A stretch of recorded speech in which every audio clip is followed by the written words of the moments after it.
Dalam video ini, kita akan membahas bahasa tubuh. Bahasa tubuh dibagi menjadi 4, yaitu body language, gestur, kinesis, dan fisionomi. Body language mencakup postur, orientasi, dan aksesoris pada tubuh. Body language adalah cakupan bahasa yang disampaikan dengan gerakan tubuh secara keseluruhan, dan juga tampilan visual berupa pakaian serta aksesorisnya. Dengan demikian, bahasa tubuh dapat kita baca dengan jarak sosial, jarak jauh. Contohnya ketika seseorang menari, atau berpantomim, atau bergerak secara teatrikal di atas panggung pertunjukan. Bahasa tubuh yang kedua adalah gestur. Gestur berada dalam cakupan yang lebih kecil, yakni pada gerakan tangan dan ekspresi wajah. Ada 6 jenis gestur. Yang pertama, gestur ekspresif. Gestur ini disebabkan oleh faktor alami, seperti saat seseorang menguap. Yang keduanya adalah gestur mimik, yaitu gestur yang diciptakan untuk mewujudkan suatu tanda, seperti gestur sedih saat menghadiri suasana duka. Lalu yang ketiga adalah gestur skematis, yaitu gestur yang mengimitasi suatu tanda. Biasanya dilakukan di sela-sela komunikasi verbal, seperti mengimitasi tanda kutip ketika mengucapkan kata khusus. Kemudian yang keempat adalah gestur simbolik, yaitu gestur yang diciptakan untuk mewakili tanda lain, seperti melingkarkan jempol dan telunjuk untuk mengatakan oke.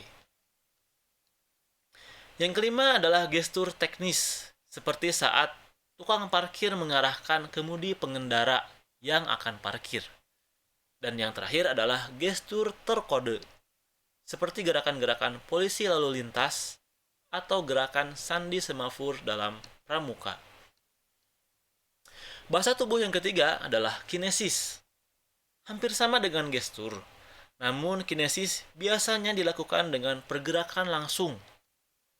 Kinesis bertujuan untuk merepresentasikan suatu keadaan secara ikonik, indeksikal, bahkan simbolik. Terdapat 3 kategori gerakan kinesis dalam bahasa tubuh.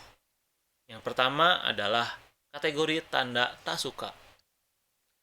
Salah satu contoh kategori ini adalah ketika seseorang merasa bosan. Dia cenderung menopang wajahnya dengan tangan dan wajah datar. Gerakan itu terjadi karena keadaan indeksikal, yaitu akibat dari perasaan. Gerakan kinesis yang kedua adalah tanda ancaman. Contohnya adalah gerakan telunjuk memotong leher dengan wajah garang. Ini termasuk dalam keadaan ikonik, karena gerakan dan wajah itu mewakili dari beberapa ancaman yang akan ia lakukan. Dan gerakan kinesis yang ketiga adalah tanda cabul.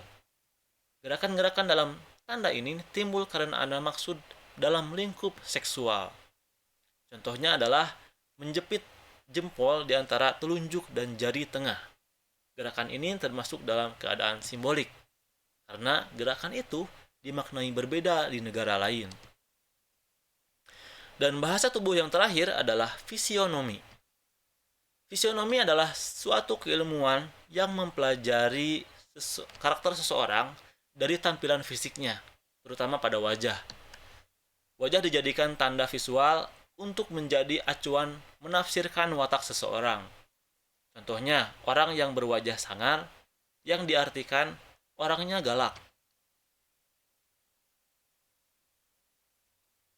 Kesimpulannya, keempat bahasa tubuh yang terdiri dari body language, gestur, kinesis, dan fisionomi dapat menjadi tanda visual, karena pada umumnya kita selalu berkomunikasi dengan diiringi bahasa tubuh sebagai pendukung dan penjelas komunikasi verbal.